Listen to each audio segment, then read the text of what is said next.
Only the disciplined are truly free. The undisciplined are slaves to their appetites, their moods, and their passions. Very simple. Okay? A pivotal spiritual attribute is that of self-mastery. Okay? It's the strength to put in the place of reason over appetite. All right? Self-mastery builds a certain strong conscience. Okay? And your conscience determines your moral responses to difficult, to trying situations, and even, tempting situations. Self-mastery. Okay? If you cannot master yourself, you cannot master anything. But one who can master themselves can thrive in any situation. You have to be able to control yourself. You have to be able to determine what's best for you. Not what you want to do today, but what you want to do most. Self-discipline.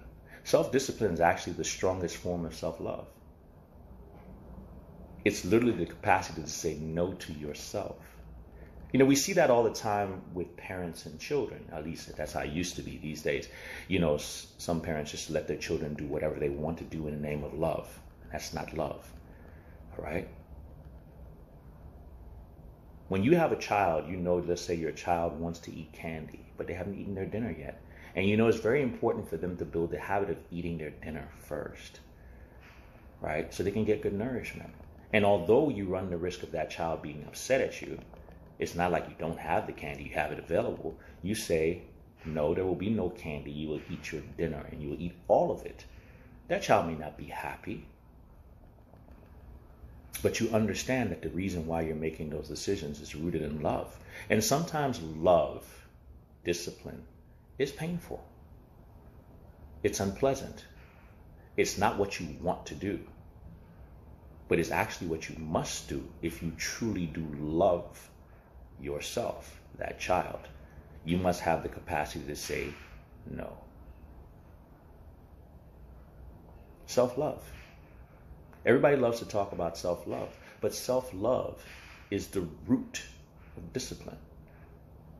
How can you tell me you truly love yourself when you will not discipline yourself enough to give yourself the best that you deserve? Then you don't truly love yourself, at least not to a certain level. Okay? And here's the thing about self-discipline.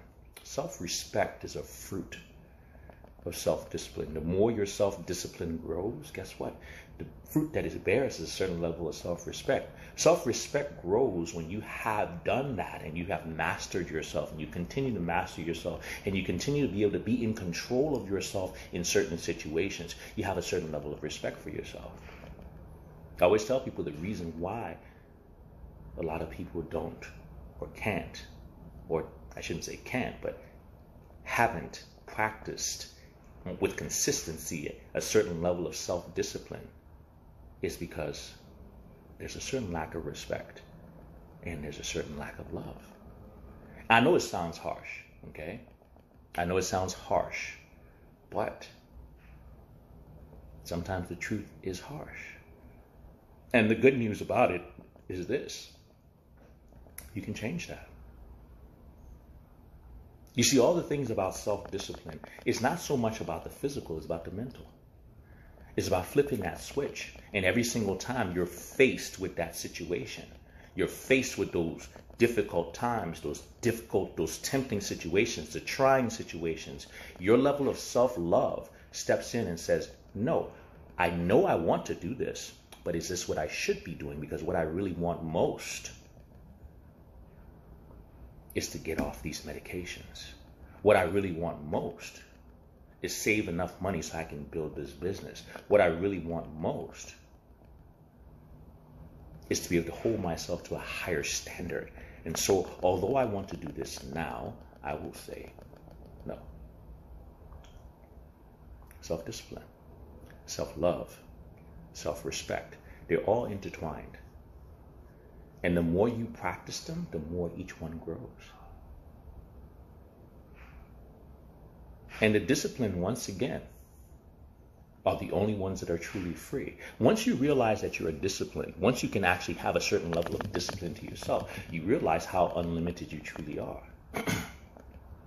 Because it's not a matter of if you can, it's just a matter of figuring out. Because once you apply the discipline that you have within yourself, you can do anything you want. You can become just about anything you choose to become. All right? Discipline. That is what separates good from great. It doesn't really take a lot of skill, talent, ability to be good. I mean, that's all it takes, a little bit of talent, I should say, But in order to actually hone that talent, in order to build yourself up into something excellent, to live to your highest calling, you're going to need discipline. That's why you have a lot of people that are, some people are good, A lot of people are fair. Some people are good. But the difference between good and great is discipline. And usually it's not the most talented people that have the most discipline. As a matter of fact, as funny as it is, it's sometimes the people who know they have to work harder, that they have to hone their mind to be better. That's the ones that actually break themselves down and say, hey, I have to stick to this because I don't have all the skills and all the natural gifts and all the money and all the this and that. But what I do have, what I can control, is my effort, my discipline, my intensity, my consistency. And I know that I must do that. Why? Because I love myself. And the more I do it, guess what happens? I see myself at a higher point. I have more self-respect for myself. Exactly, you have to be loyal to yourself. How many people betray themselves every day? Think about that. I know somebody listening to me right now has already betrayed themselves already today.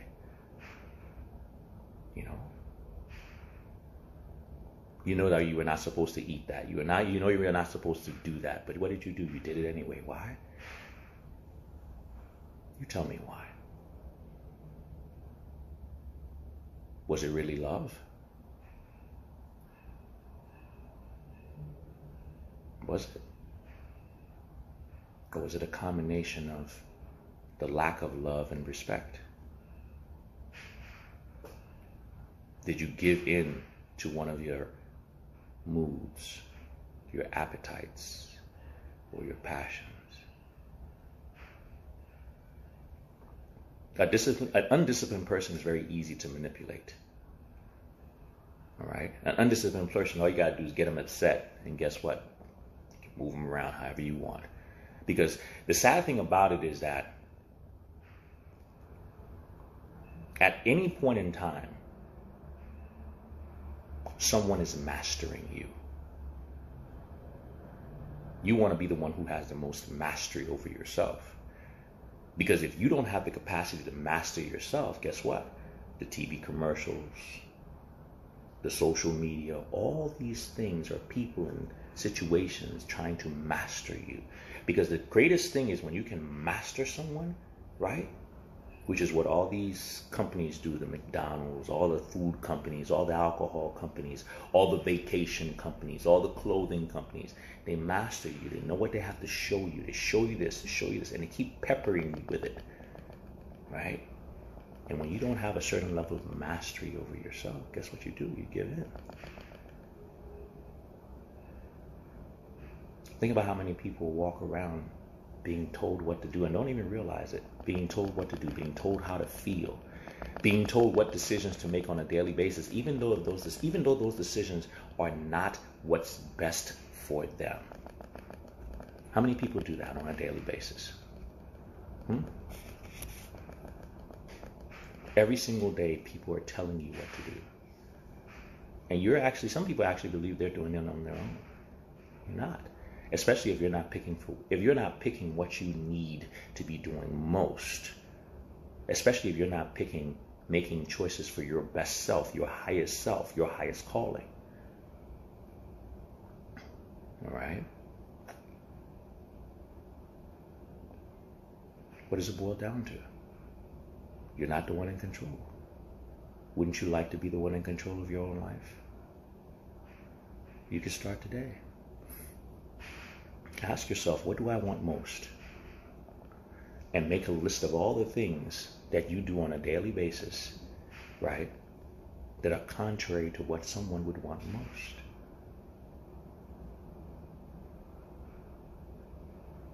What do you want most? A lot of people want to be healthier. Well, what decisions did you make today or yesterday to further that?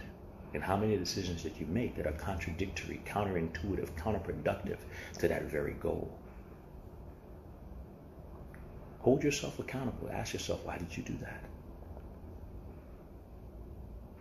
Why did you do that? Because someone who actually respects and loves themselves wouldn't do that. Where is the source of this lack of respect, this lack of love? Do you believe that you're capable of these things? And if you truly do, then you have to act on it, because love is an adverb. It's something that is active. It's something you must do. It's not something you just say. You have to say. You have to actually do it. Do you really love yourself? Do you? What did you do today to prove that? What did you do? You know? What did you do? What will you do?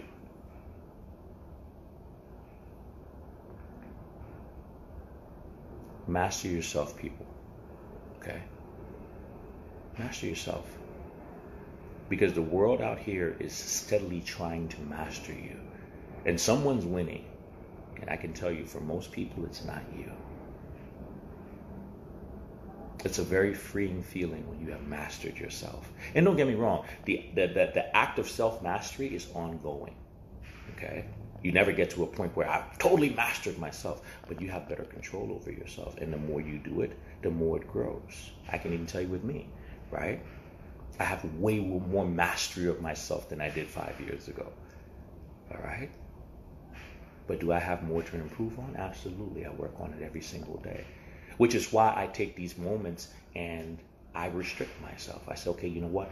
I want to do certain things. There's certain things I want to accomplish. There's certain things that I have in mind for myself. And the only way to get those things, right, is to exercise a little bit more self-discipline, a little bit more mastery, a little bit more control over the things that I do. So I am going to do what I need to do most versus what I feel like doing now.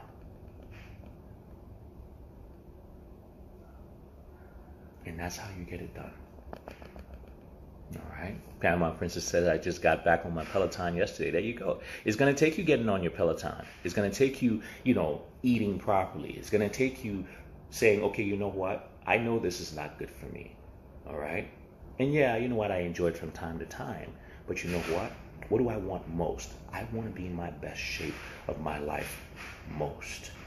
I made a commitment to myself that by the end of June, that I will be in my best shape that I've ever been in.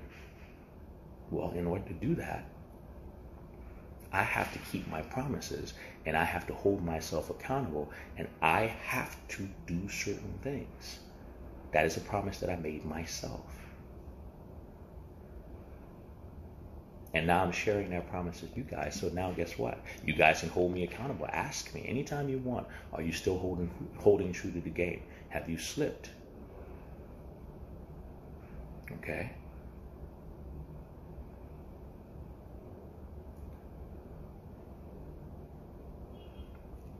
Art by Odell said, it's definitely ongoing.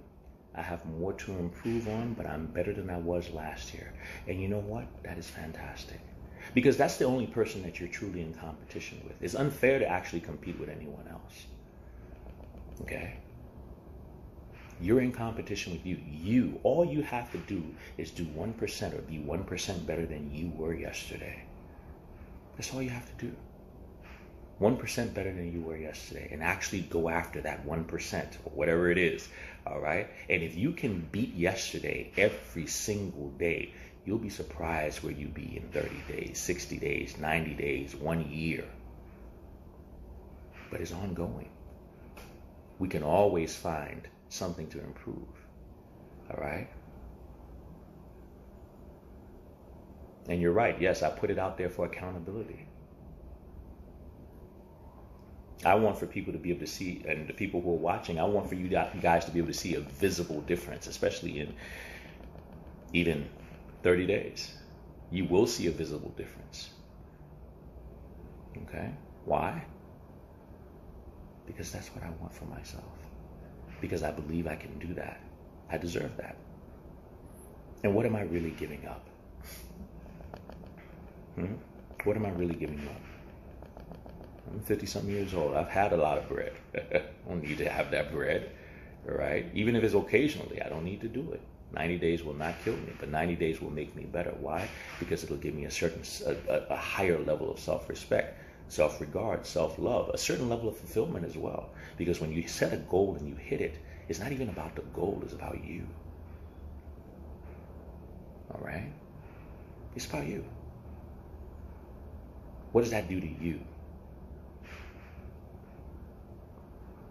It reinforces your resolve. You know, if I can do this, what else can I do?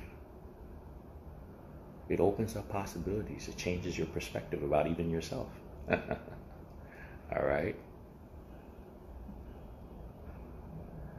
You're very welcome. Regina says, thank you. My eating habits are improving. There you go. We can't go from 0 to 100. All right. Very few people have the ability to go from 0 to 100, but you can go from 0 to 1, and then 0 to 2, and if you keep adding every single day, there you go. Discipline, respect, love. Okay. That's what it's all about. All right. So, something to think about. Happy Tuesday, guys. Transformation